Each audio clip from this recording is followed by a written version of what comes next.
안녕하십니까. 대문정외과 박진입니다.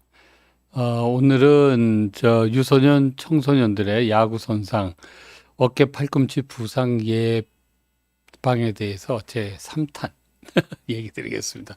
지난번에 얘기를 드리려고 했었는데 그 얘기를 질문들이 많으셔서 질문하는 거 다 답드리고 하다가 보니까 마지막에 조심해야 될 것들을 얘기를 드려야 되는데 그 얘기를 저희가 못 드렸어요. 이것만 알면 아마 선수들이 크게 부상 없이 프로까지 가는데 지장이 없지 않을까 싶은 생각을 합니다.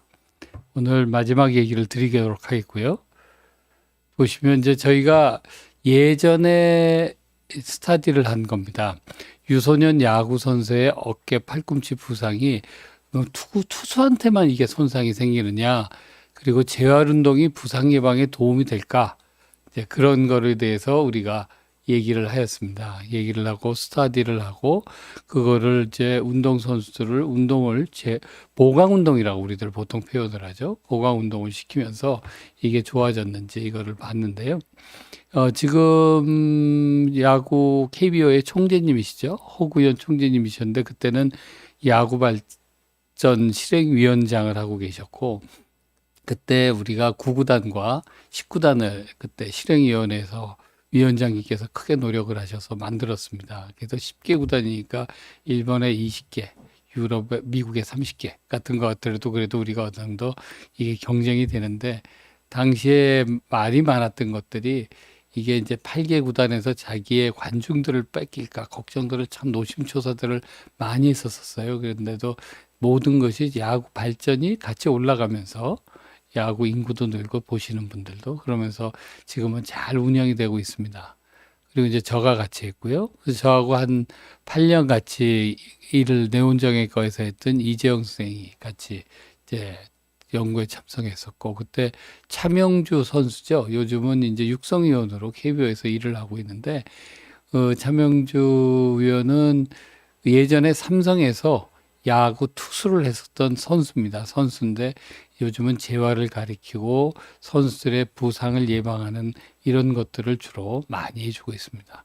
그 당시에 우리가 스타디를 했는데 그러면 이제 투수만 어깨가 아파, 어깨 팔꿈치가 아프냐? 그래서 쭉 조사를 해봤어요. 전체 97명, 159명 그랬으니까 약 한 250명 가까이 되죠. 250명이 넘죠. 그런 선수를 했더니 투수들의 경우에서는 내추관절, 내측, 우리가 타미전 수술을 하는 그것이 약 한 53%에서 아프다는 얘기를 했었고, 야수도 적지 않아요. 47%에서 아프다는 얘기를 했고, 그리고 어깨 관절 같은 경우에서는 이 슬랩이라고 그러죠. 슬랩 병변이라고 하는데 45% 여나 있었고, 야수들도 약 한 55%에서 있었고요. 내적 충돌 증후군이 63%. 우리가 이제 그 선수들을 다 신체 검사를 해서 어디가 아픈지 이런 것들을 다 그때 체크를 했습니다. 그렇게 했었는데 이제 그렇지 문제가 있었고, 그 다음에 야수도 내적 충돌군이 한 37명에서 7%에서 있었습니다. 그래서 다 합쳤더니 10개 학교를 봤더니 투수 중에서는 48%, 야수 중에서는 32%에서 어깨가 아프다고 얘기를 하는 거예요. 그러니까 51명이 이게 다 중복이 돼 있는 숫자들인데 최대한 51명인데 51명이 다 아픈 환자들은 팔꿈치가 아픈 거죠. 이렇게들 많이 아팠습니다. 그래서 이제 이런 선수들을 이제 재활을 시키면 도움이 될까? 그래서 몇 개 학교들은 재활시킬 수 있는 트레이너 선생님들을 가지고 있었고, 몇 개 학교에서는 이제 트레이너 선생님들이 없었어요. 그래서 트레이너 선생님들은 우리가 얘기하는 재활 프로토콜을 얘기를 드려서 재활이라 그러면 이제 보강 운동을 저희가 알려드렸습니다. 보강 운동을 알려드렸고, 나머지 이제 학교에 대해서는 보강 운동하지 않고 아프다는 걸 확인한 다음에 개인적으로 보강 운동을 하고 하는 거는 그거는 우리가 막지 않았고, 스타디를 했더니 재활을 시행한 선수들이 아까 그렇게 많았었는데요. 74명 중에 41%에서 이제 재활 보강 운동을 한 다음에 통증이 있었다는 얘기를 하고요. 그다음에 투수입니다. 투수에서 재활을 시행하지 않았던 선수들은 74%에서 이게 어깨 팔꿈치가 아픕니다 얘기를 했고, 야수는 재활을 했더니 한 18%에서 확 떨어지죠.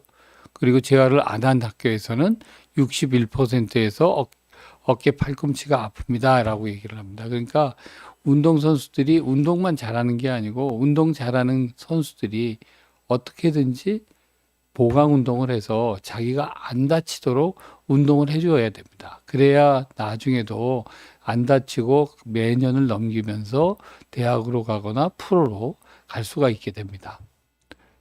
이와 같은 얘기였고요. 그래서 그럴 때는 이제 뭐를 해야 되느냐 했을 때 제일 중요한 거 요즘은 뭐 다 이렇게들 하시겠지만 운동을 할 때에는 가능하면 적절한 장비를 착용해야 됩니다. 야구 선수들은 야구 선수들은 이게 적절한 장비들을 대부분 하지만 동네 야구로 보통들 시작을 할 경우에는 적절한 장비 없이 시행할 때가 많거든요. 그럴 때에는 어떻게든지 적절한 장비를 하셔야 되고 이창님께서 안녕하세요. 스포츠 선수들이 나이 먹으면 관절 등의 기능이 일반인보다 빨리 망가질까요? 네, 그렇지 않습니다. 관절들 운동선수들이요. 그 쓰는 관절이 종류에 따라서 다르죠. 예를 들어서 마라톤 선수라 그러면 좋은 마라톤 선수가 얇은 창을 쓰는 선수도 있고 두꺼운 창을 쓰는 선수도 있고 푹실한 창을 쓰는 선수도 있고 뭐 종류에 따라서 자기가 사용하기 나름이고요. 퍼포먼스를 위해서 얇은 창을 쓰면 두꺼운 창에 쿠션이 좋은 걸 쓰는 선수보다는 무릎이 빨리 상하겠죠. 발목이나 무릎이. 어깨 같은 것도 보강 운동을 잘 하게만 하면 관절들의 기능이 요즘 선수들 중에 40 넘어서 투수하는 선수도 있잖아요. 예전에는 30대 중반 정도까지 분이 우리나라에서는요. 야구, 투수 같은 걸 못했거든요. 그런데 그런 선수들이 40이 넘어도 관리만 잘 돼 있다면 그 이후에도 일상생활을 하는 데는 지장 없이 다 사실 수가 있습니다. 그러니까 그것을 만들어 드리려고 오늘 보강 운동을 얘기하는 거를 지금 이 시간에 강조해서 말씀드리는 겁니다. 예. 그래서 이제 이와 같이 적절한 장비를 착용을 하셔야 되고요. 헬멧 당연히 하셔야 되고, 가드 하셔야 되고. 그래서 두 번째는 이제 피치 카운트입니다. 공을 한 번에 몇 개씩 던지느냐.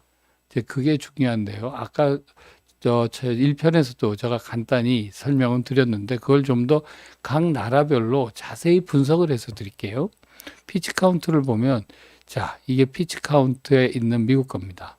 자, 보면 피치 카운트 레스트 리미테이션이 지금 여기 초등학교니까요. 요 정도 나일 거예요. 요 정도 나인데 하루에 최대한 던질 수 있는 약은 85개입니다.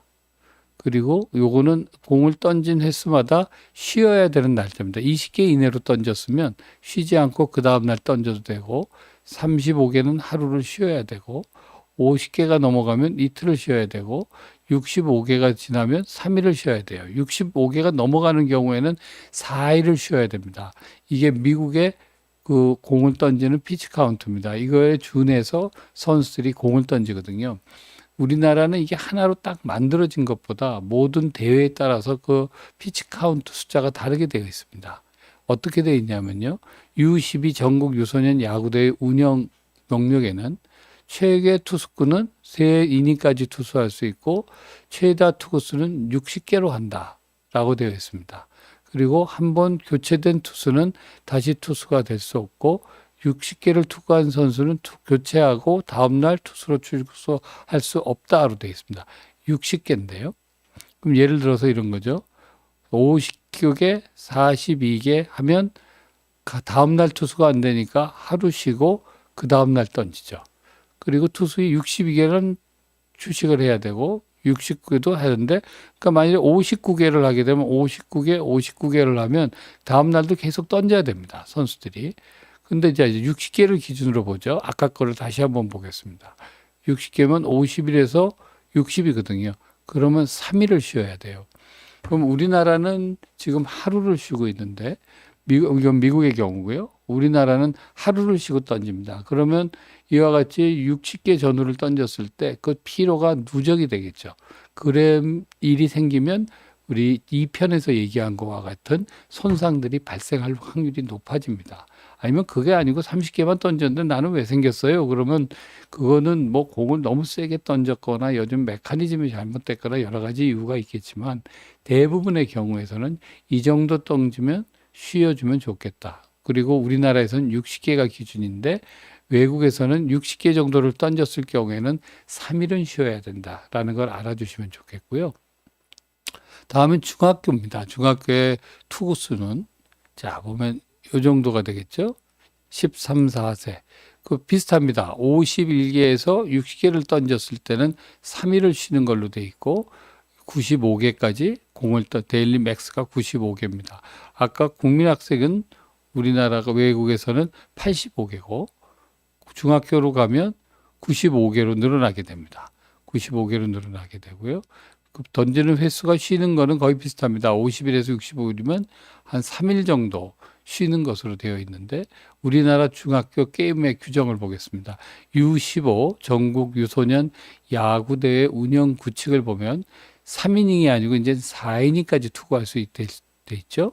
그리고 최다 투구수는 60개로 한다. 그리고 여기에도 아까 60개니까 60개로 하면 교체돼야 되고 그 다음 날은 던질 수 없다. 3일 연속 투구수는 금지한다로 되어 있습니다. 그러니까 60개를 던졌을 경우에는 하루 쉬고 투구가 가능하게 됩니다. 이렇게 되는 것가 된 거죠. 그래서 저기 투하는 거를 조금 더 쉬는 시간을 조금 더 주어도 우리나라가 되겠다라는 생각을 합니다. 그 다음에 고등학생입니다. 고등학생은 보면 여기에 속하겠죠. 15세에서 18세. 아까는 85개, 95개인데 95개고 고3 정도 되면 105개. 그러니까 프로에서 던지는 운동량에 대한 것들을 우리가 거의 유사하게 고3이 되면 고2, 3이 되면 따라갈 수 있다라고 하지만 문제는 이제 3일이 됐을 때 쉬는 운동량의 정도는 한 50일에서 60일 10개 정도 늘어납니다. 75개 정도를 던지면 3일을 쉬어야 된다라고 되어 있습니다. 75개를 초과할 경우에 76개부터는 4일을 쉬는 것으로 되어 있습니다. 자, 우리나라 규정을 볼까요? 보면 최다 투구수는 105개로 한다만 되어 있습니다.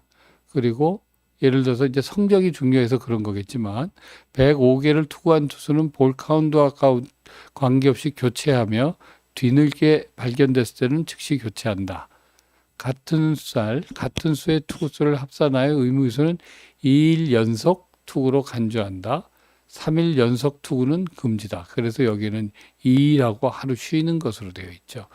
근데 이제 이 규정이 하나 더 있습니다. 노히트로런 퍼펙트 게임을 진행하고 있는 투수가 투구수에 제한이 될 때에는 계속 투구할 수 있으며 기록이 중단됨과 동시에 교체하여야 한다.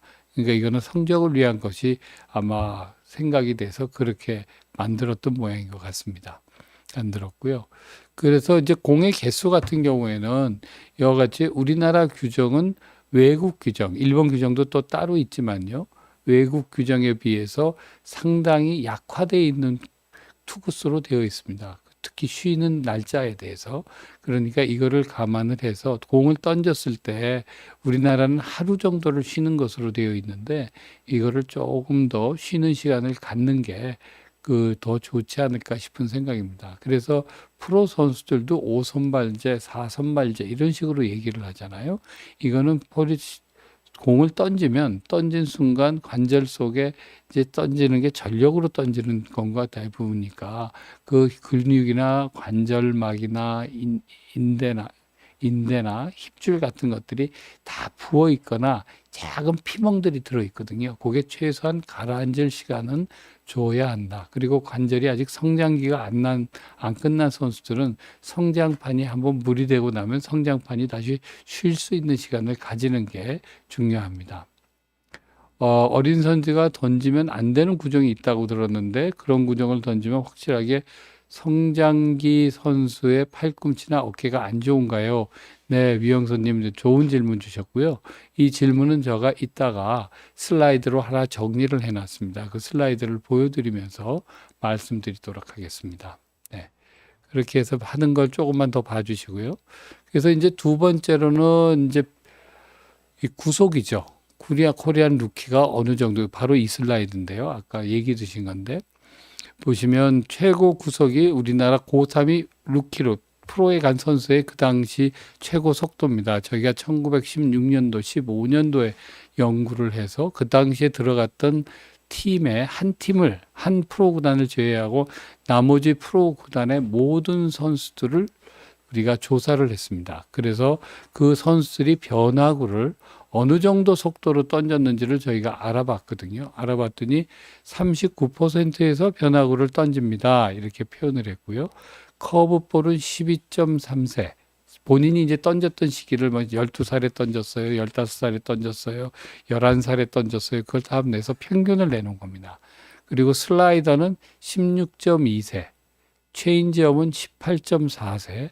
포크볼은 19.4세에 던졌다. 그러니까 포크볼 던진 사람이는 많지 않으니까 나중에 이제 그 던지고 좀 늦게 들어온 친구들이죠. 대학 가서 있다가 들어온 친구들도 루키로 들어오니까 그런 선수들이 이제 돼서 그거는 고등학교 졸업한 모든 선수가 아니고 프로, 여기는 프로로 간 선수들을 기준으로 한 거니까 모든 게 18세, 19세로 한정되어 있지는 않습니다. 23세도 있고 22세도 있고 24세도 있고 그러니까 그렇게 되어 있는데 원래 우리가 시작 권고 나이는 이렇습니다. 직구는 8에서 10세. 국민학교 우리가 리틀리그 시작할 때죠. 그때부터 시작해서 커브보다 체인지업이 더 빨리 해도 팔꿈치나 어깨에 손상이 적은 것으로 되어 있습니다. 체인지업이 국민학교 고학년 때 가능하고 커브볼은 중학교가 돼서 가르쳐 주는 게 좋습니다. 14에서 16세니까요. 그 다음에 너클볼 같은 것들은 슬라이더, 너클볼, 포크볼, 스크루볼 이런 것들은 더 뒤쪽에 던지는 게 되어 있습니다. 그런 메커니즘을 보면 이 메커니즘이 직구는 그냥 볼을 던지는 것들이 되지만 테이나 커브 같은 것들은 볼을 비정상적으로 잡고 돌려서 던지는 것들이 많으니까 그와 같은 것들이 관절을 뒤틀리게 만들거든요. 관절을 뒤틀리게 만들면서 관절에 무리가 가는 상황이 발생하기가 쉽습니다. 그래서 이와 같은 변화부는 좀 늦게 배우고 어릴 때에는 가능하면 투구 메커니즘의 올바른 메커니즘을 유도를 해서 공을 던지는 그 기본 기량을 많이 유지하고 향상시키는 것이 더 중요하다 생각됩니다. 그래서 아까 위영성 님이 드렸던 말씀에 대답이 됐는지 모르겠네요. 딱 적절할 때 질문을 주셨어요. 그래서 직구는 처음 시작할 때, 그 다음에 체인지업은 국민학교 졸업하고 중학교 갈 무렵 좀 던지고, 그 다음에 커브볼 정도만 배워서 가면 고등학교에 가서 그 다음에 배우는 게 모든 볼들은 좋겠다라고 생각하시면 좋을 것 같습니다. 그 다음에 이제 또 조심해야 되는 것들은 이제 이런 것들이죠.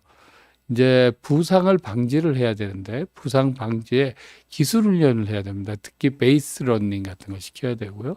10세 미만에서는 우리가 슬라이딩 하는 거 있죠. 베이스 1루 2루에 슬라이딩 하는 거를 금지하는 게 좋겠고요. 왜냐하면 그렇게 하다 다칠 확률이 많거든요. 그리고 적절한 기술을 습득하고 헤드 퍼스트 슬라이딩은 가급적 하지 않는다. 왜 그러냐 하면요. 예전에 비해서 주루를 우리가 발로 막아서 브레이킹을 하는 거를 지금은 금지를 시켜놔서 달리면서 할 수는 있지만 이와 같은 왜 그림에 사진에 나온 것 같이 이런 상황이 생길 수가 있거든요. 이렇게 머리가 다친다거나 헤드 퍼스트 슬라이드가 머리가 그냥 먼저 들어가는 게 아니잖아요. 헤드 퍼스트 슬라이드면 헤드를 앞으로 해서 손이 들어가니까 손이 들어갈 때 손이 이렇게 꺾일 확률들이 높습니다. 손이 꺾이면서 어깨나 팔꿈치가 손상될 확률이 높아지거든요. 그래서 그와 같은 것들을 이제 다치는 것을 막아주기 위해서 헤드 퍼스트 슬라이딩 하지 말고 먼저 기본적으로는 다리 쪽부터 먼저 슬라이딩이 되는 것을 우리가 가리켜서 그 슬라이딩이 너무 자유롭게 잘 되도록 만들고 그 다음에 조금 나이가 든 다음에 헤드 퍼스트 슬라이딩을 하는 게 좋지 않을까 생각을 합니다. 그리고 이제 진로 방해에 대한 규칙은 이제 엄격히 규정을 해야죠. 이거는 선수 부상 예방 차원에서 반드시 실행해 주어야 됩니다. 그와 같은 걸 하고요. 그 다음에는 이제 부상 방지가 과사용에 대해서는 부상을 합니다. 1년 내내 훈련과 연습 시합을 하는 건 안 됩니다. 우리가 학교가 예전에 비해서 운동하는 양이 줄어서 선수들 요즘 만나서 얘기를 해보면 몇 시부터 운동을 해요 하면 아침에 학교를 가서 6교시 수업을 듣고 3시가 지나서 운동을 하고 선수들이 밤 한 8, 9시 아니면 일몰시까지 한 6, 7시까지 운동을 하고 집에 온다고 얘기들을 하더라고요. 집에 오는데 자, 그렇게 해서 사니까 운동하는 양이 예전에는 아침 9시부터 저녁 한 5시까지 하면 점심 한 먹고 2시간 쉬고 아침에 한 2, 3시간 하고 오후에 8시간 하는 거 이렇게 돼 있는데 그러니까 운동 시간이 모자라니까 밤까지 더군다나 이제 야구의 진심인 학교 같은 경우는 실내에다가 연습장을 만들죠. 만들어서 강당 같은데 연습을 할 수 있게 만들어 주는데 한 가지를 얘기를 드릴게요. 보통 이제 진천 선수촌, 예전에는 태릉 선수촌, 국가대표 선수촌에서 운동을 할 때 운동하는 사이에 보통 오전에 3시간, 오전에 한 3시간에서 4시간 정도 운동을 하는 게 일반적인 이 커리큘럼으로 되어 있습니다. 너무 과하게 다치지 않게 하는 거죠. 그 전에는 자기의 체력 훈련들을 보통 합니다. 아침에 일찍은 체력 훈련을 하고, 점심 후에는 한두 시간의 시간을 식사 후에 줍니다. 그거를 주는데 좋은 때는 또 선수들이 낮잠을 자게도 해주는 팀도 있고 그거는 이제 운동의 종류에 따라서 다른데 그렇게 해서 쉬게 만들어주고 다시 운동을 한 2시 반, 2시, 12시에 끝나면 2시나 2시 반부터 다시 5시 반이나 6시까지 하고 저녁 먹고 자유시간을 가지면 이제 그건 자기가 더 하고 싶으면 더 하고 뭐 이제 이런 식으로 보통 하거든요. 이제 그와 같이 하는 건데 그 이제 그렇게 운동을 계속 1년 내내 하게 되면 선수들은 번아웃이 되게 됩니다. 번아웃이 돼가지고 이제 운동이 재미없어지고 해도 안 되는 것 같고 뭘 하는지를 모르겠고 갑자기 정신이 멍해지고 선수들이 이런 일들이 많아요. 그래서 보통은 3개월 정도는 운동을 하지 않고 기본 체력 단련을 하거나 다른 교차 운동을 시킵니다. 그러니까 야구를 하는 선수들 같으면 야구가 하는 선수가 테니스를 좀 한다든지 아니면 뭐 자전거를 탄다든지 등산을 시킨다든지 아니면 뭐 이와 같은 것들 있잖아요. 그와 같은 교차 운동을 시켜서 이 운동 한 종목에 대해서 너무 집중하는 것을 좀 해소시켜 주면서 쉬는 시간을 줘야 됩니다. 그와 같을 때를 할 때 기초 체력을 만드는 거죠. 프로 같은 경우에도 3월 달에 시작을 해서 보통 시즌이 10월 초에 끝나잖아요. 그 다음부터는 이제 코리안스나 플레이오프 뭐 이런 식으로 가니까 3월부터 3, 4, 5, 6, 7, 8, 9 중간에 브레이크 나는 주도 있고요. 그와 같은 것을 하고 있어서 그와 같이 한 6, 7개월 정도가 정규 시즌이 됩니다. 그 다음에 이제 플레이오프 들어가는 5팀은 그대로 또 좀 진행을 한 달 반 정도 하고 그러면서 마지막에 코리안 시리즈는 그 전에 한 달 정도, 3주 정도를 또 쉬거든요. 쉬면서 운동을 하고 하니까 그와 같은 것을 프로에서는 조절을 해가면서 선수들이 다치지 않게들 많이 하고 있는데 그와 같은 것들을 해주는 게 필요하죠. 네, 위영선님께서 많이 알고 계시나 봐요. 그래서 과사용 부상 방지를 위해서는 선수들이 이 팀 훈련량이랑 개인 훈련량을 정확히 기록해서 훈련량을 안전하게 해야 될 것 같네요. 네, 맞습니다. 그래서 요즘 선수들 와서 진료를 볼 때 보면 너 지금 작년에 몇 이닝 던졌니? 투수 같은 경우죠.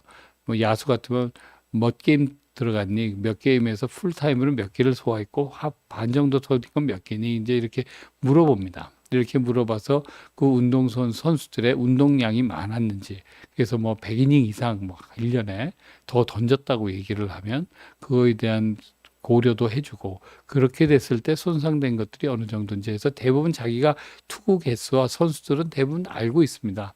알고 있고 운동량 같은 것들은 자기 기초 훈련하는 거는 자기가 정해놓고 몇 시간씩 하고 어떤 거 끝나면 뭐 하고 이런 얘기들을 합니다. 예, 유명 선수들은 쉬는 시간에 이제 관절에 무리가 없으니까 그때 이제 키들이 많이 크죠. 예, 맞습니다. 그런 일들이 많이 있습니다. 그래서 한 시즌에 플레이한 팀의 수를 제한하고요. 과한 기술 훈련 같은 건 방지하고 이 그림에 있는 거죠. 이거 일본에 있는 학교인데요. 일본은 고시행 때문에 상당히 열심히들 하거든요. 그래서 우리나라보다 유소년 그 야구 선수들의 손상이 상당히 많습니다. 특히 박리성 골연골염이나 내측인대 손상이 한국에 비해서 더 많은 것 같아요. 그래서 일본에서도 규제를 가하고 열심히 하고 있는데 그 투구 개수 같은 것들이 권고 사항이기 때문에 그렇게 꼭 지키지 못하는 경우들이 꽤 있는 것 같아요. 그래서 일본의 야구를 봐주는 선생님들하고 얘기를 하면 우리도 규정은 가지고 있다 하지만 권고사항이라 그대로 실행은 하고 있지 못하다. 그런데 그거보다는 우리나라는 대회에서 결정을 하니까 좀 더 강력하게 하고 있고, 하지만 문제가 되는 거는 그 숫자 자체가 쉬는 기간이 대회에 대해서 쉬는 기간이 되기 때문에 쉬는 날이 하루로 돼 있거든요. 그러니까 이런 것들은 저기 코치님, 감독님, 그리고 가족분들 같은 경우 부모님들이 알아서 그거에 대해서 조금씩 조절을 하면서 선수를 너무 혹사시키지 않았으면 하는 게 저희들의 바람입니다. 스포츠 의학을 하면서 선수를 봐주는 입장에서는요. 그래서 이 부상 방지의 팁이라고 하면 지금 말씀드린 것 같이 정확한 진단은 물론 저희들이 해야겠죠. 하는데 의사, 선수, 부모님, 지도자들의 협조와 이해가 필요합니다. 그리고 종목 특성 및 스포츠에 대한 이해도가 의사에게도 필요하고요. 그러니까 저희들도 이제 대한스포츠의학회에서 매년 한 100여 분 정도의 스포츠 전문 의사를 만들어내고 있습니다. 저희들이 과정은 거의 한 분 스포츠 의사를 만드는데 시간이 2년 반 이상 걸립니다. 우리가 학회를 1년에 봄, 가을 2번을 하는데 봄, 가을 2번의 학회에서 전반적인 스포츠에 대한 이해도와 거기에 대한 참여도를 높이고요. 그걸 한 다음에 그 이외에 한 4회에 걸쳐서 여러 가지 종류의 심포지움들을 합니다. 스포츠 의학 심포지움, 스포츠 의과학 심포지움. 의학은 이제 저희들이 의사들이 하는 건데 의과학은 체육 종사자, 체육계에 계시는 분들과 같이 합니다. 그분들께서 같이 해주시면서 하는 의과학이 있고, 그러니까 여러 가지 분석들을 하는 거죠. 다 어떻게 하면 심폐 기능을 올릴 수 있나, 뭐를 할 때 스프린트를 했을 때는 빠르게 달리는 거, 늦게 달리는 거를 어떤 식으로 던져야 이 선수들의 기량이 더 올라가는가. 어떤 경우에는 이 선수한테 허혈성 그 상황을 만들어서 근육량을 더 빨리 키우는 방법은 무슨 방법이 있는가, 이런 것들은 스포츠 의과학에서 보통 하고 있거든요. 많이들 하고 있으니까 그런 선생님들하고 하는 것도 있고, 또 카다라고 코리안 안티도핑 에이전시라고, 그러니까 반도핑 위원회죠. 반도핑 위원회하고 같이 해서 선수들이 좋지 않은 약을 먹거나 주사 맞는 것을 피하고 선수로서의 기본적인 건강을 유지하는 것에 대한 것도 저희들이 합동적으로 하고 있고, 또 여성분들의 운동선수는 남성분들하고는 다릅니다. 그래서 여성분들은 이제 menstruation도 있고 월경이죠. 경도도 있고, 그래서 그와 같은 것들을 어떻게 관리를 시키나, 여성의 호르몬 그 체제는 남성 호르몬하고는 달라서 거기에 따라서 어떻게 대처를 시켜드려야 되나 같은 것들을 또 1년에 한 번씩 저희들이 심포지움을 하고 있고 등등 여러 가지 심포지움을 해요.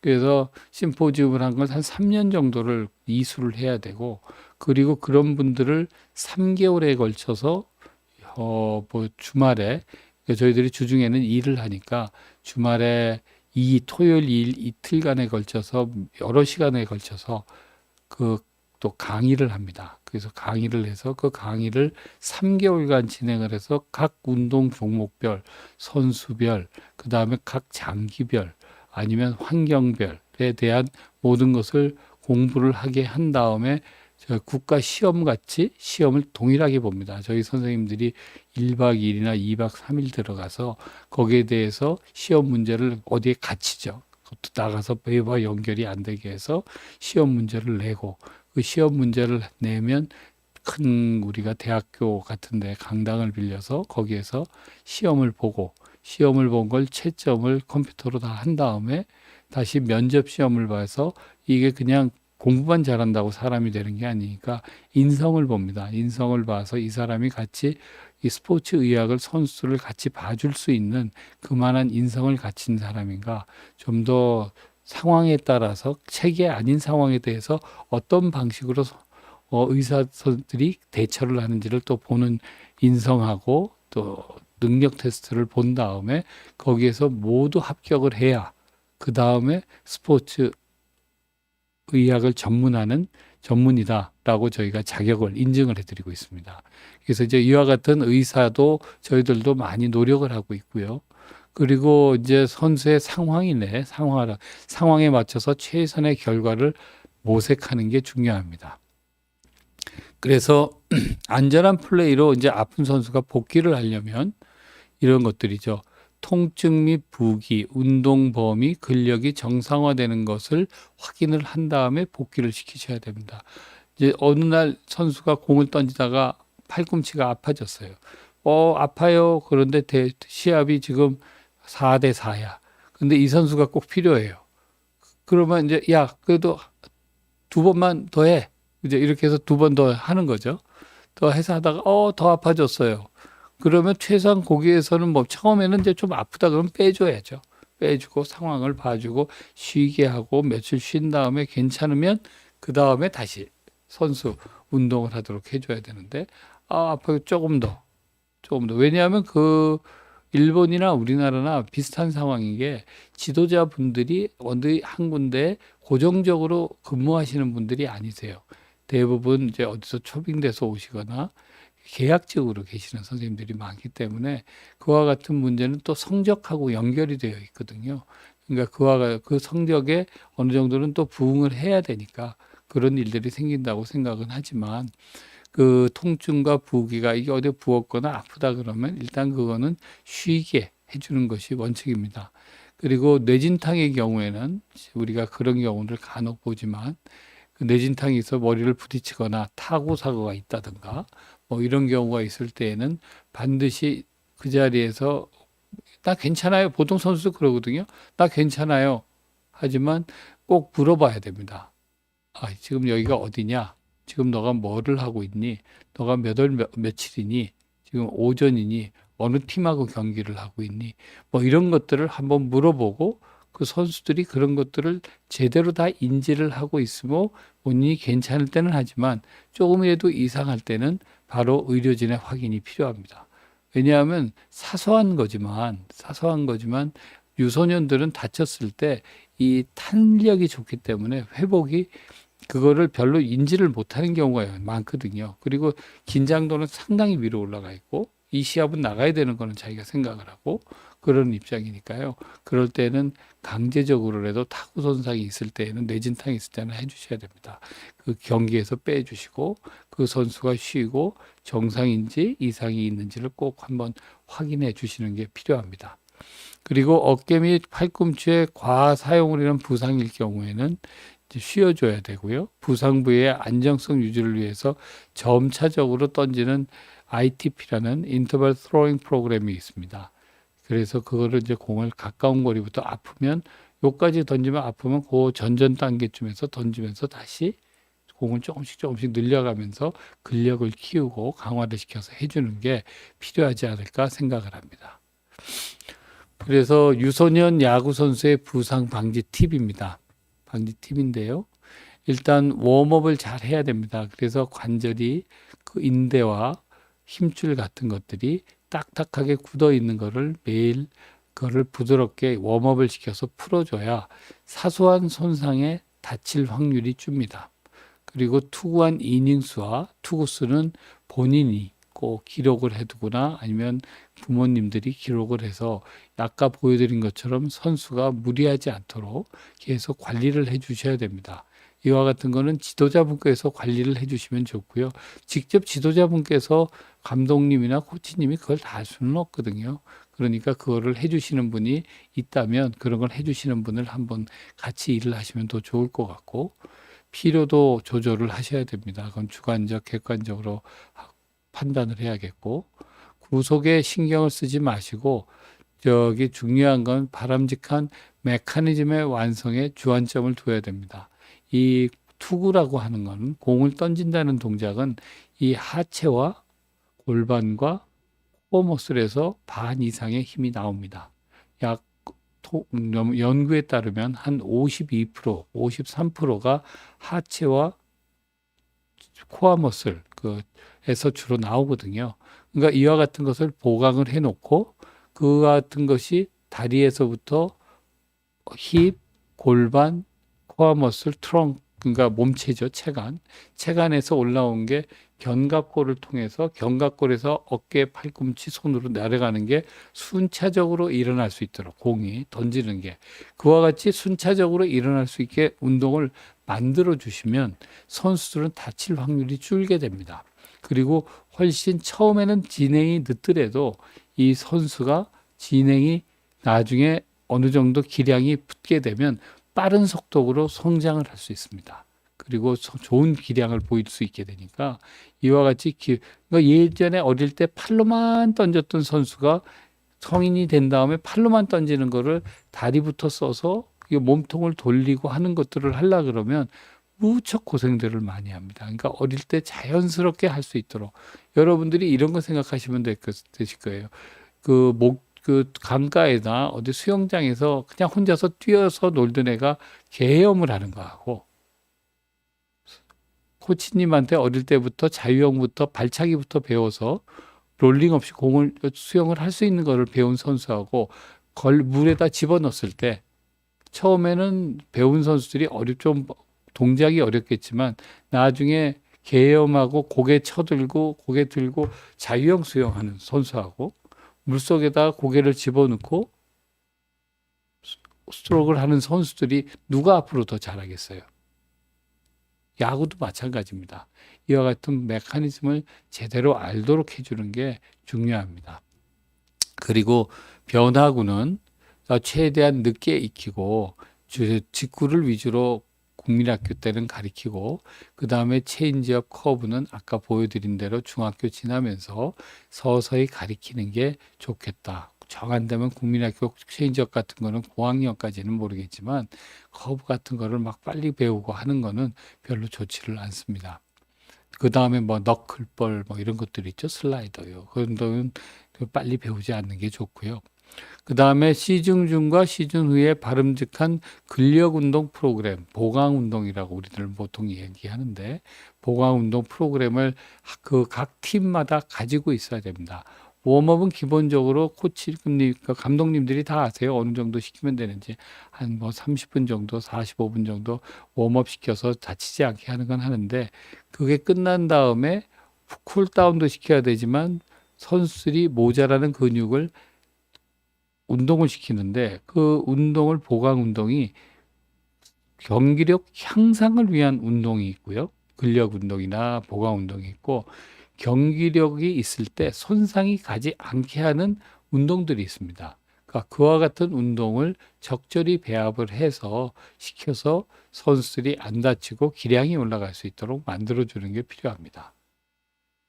그 다음에는 이제 최소 4개월간은 힘껏 던지지 않는 걸 만들어 주셔야 되고요. 시즌 오프 안 하는 동안에는 다른 종목, 아까 말씀드렸죠. 뭐 자전거 타기를 한다든지, 뭐 축구, 족구를 한다든지 그런 것들을 간혹 가다가 하시는 감독님들이 계세요. 참 바람직한 일이고요. 그건 뭐 이게 시합했을 때 모여가지고 이렇게 모셨는데 딴 걸 시켜 뭐 이런 얘기하지 마시고 이와 같은 것들은 선수들의 그 기량을 오히려 올리는 좋은 방편이 되니까 이와 같은 거를 하는 것을 잘 지켜봐 주시면 고맙겠고 그 다음에 연습하고 경기 후에는 아이싱을 해서 어떻게든지 안 다치게 하는 방법을 찾으셔야 되고 요즘은 아이싱을 하지 않고 뭐 여러 가지 방법 LG 같은 데서는 사용을 하고 있는데 그게 아직 널리 퍼져 있는 방법이 아니고 도구를 사용하는 방법이기 때문에 그거는 좀 말씀드리기가 어렵겠지만 일반적으로는 그 열이 올라가 있는 각 관절들은 아이싱을 해주시는 게 좋습니다. 아이싱 할 때는 꼭 동상 입지 않게 해주셔야 되고요. 이상진 님께서 질문을 주셨는데요. 야구 선수들 공 던지는 한쪽 어깨만 발달할 텐데 이런 좌우 불균형이 심화되면 생기는 문제나 병이 있을까요? 예, 있습니다.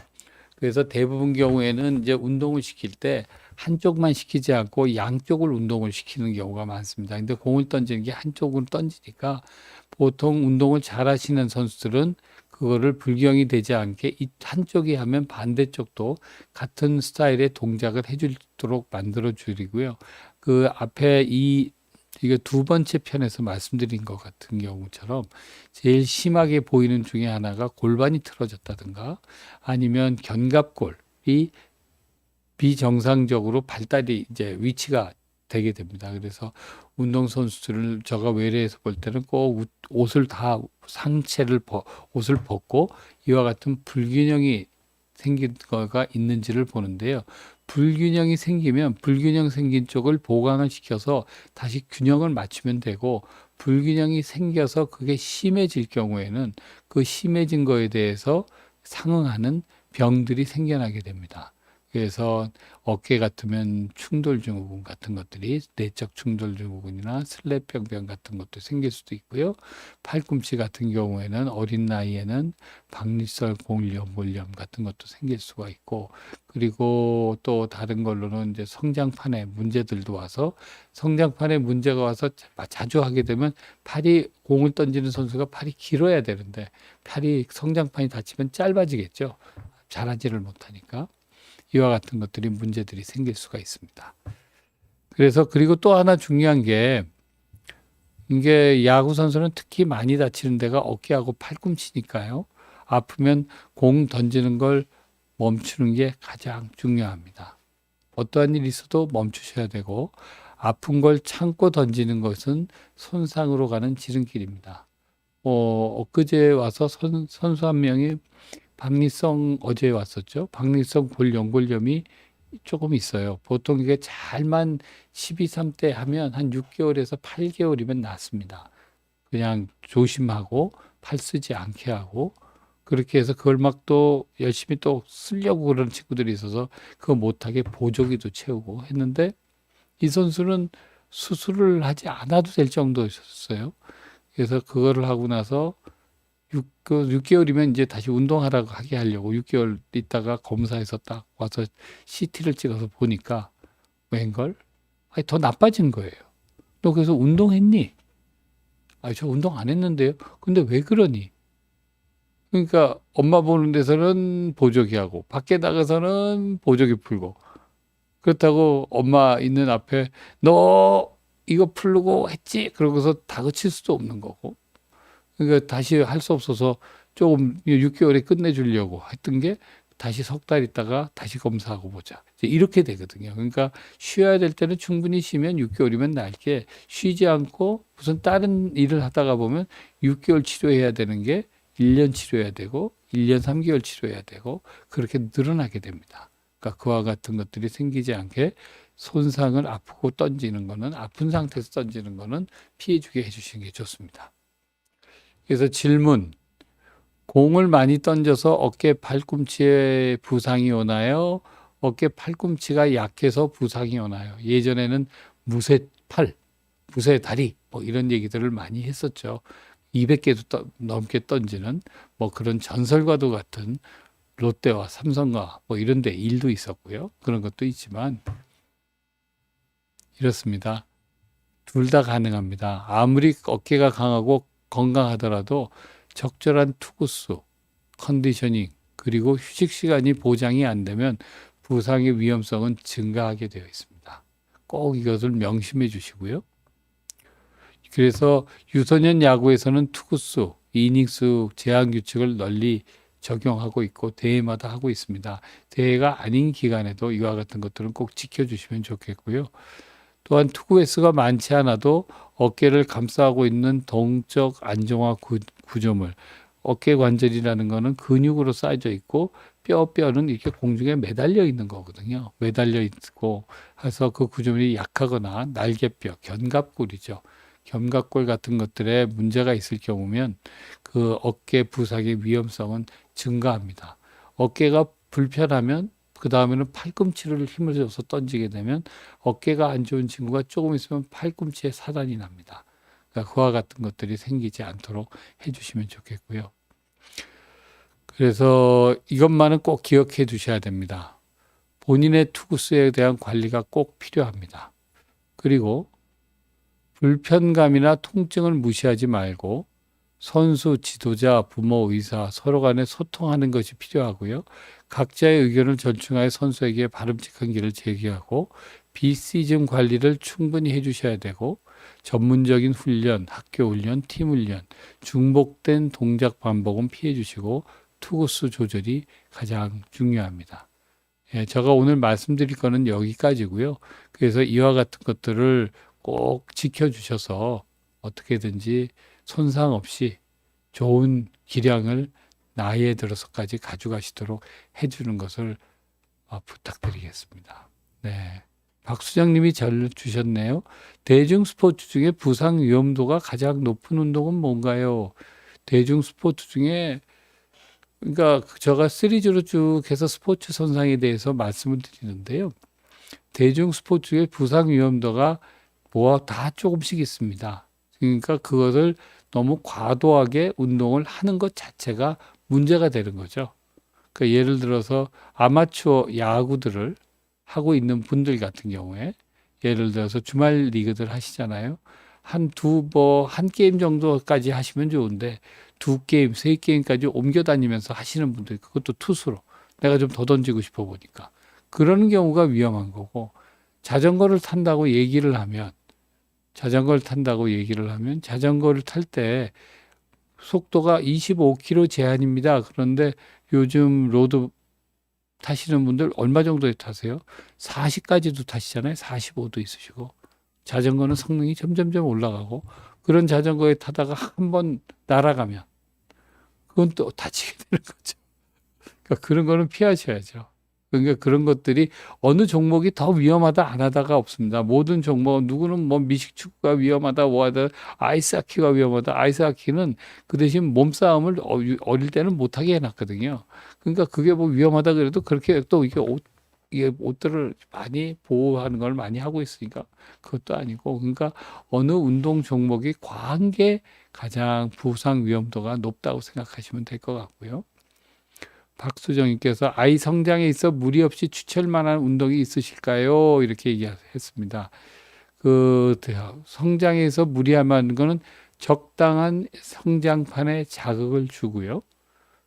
그 다음에 근력을 너무 많이 키우는 건 안 좋습니다. 적당한 근력을 키울 만한 운동. 그럼 어떤 것들이 있을까요?